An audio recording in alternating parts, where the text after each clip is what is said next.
నేనైతే విశాల్ మార్ట్‌కి వచ్చాను, కూర్మన్పాలెంలో ఉన్నది.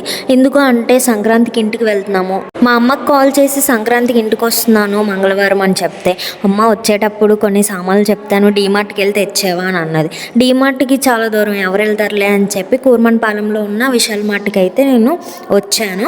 మా అమ్మకి కావాల్సినవి ఏంటి అంటే ఒక ప్యాన్, ఇంకా చాలావే చెప్పింది. ఫస్ట్ అయితే ఈ ప్యాన్ తీసుకుందామని చెప్పి సామాన్ల దగ్గరికి వచ్చాను.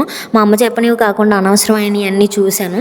మొత్తం విశాల్ మార్ట్ అంతా తిరిగేసాము అనవసరమైనవి చూసుకుంటూ. కానీ మా అమ్మ చెప్పినవి మాత్రం తీసుకోలేదు. లాస్ట్లో ఇంకా టైం అయిపోతుంది అని చెప్పి మొత్తం ఒక్కొక్కటి తీసి అయితే వెళ్ళిపోయాము.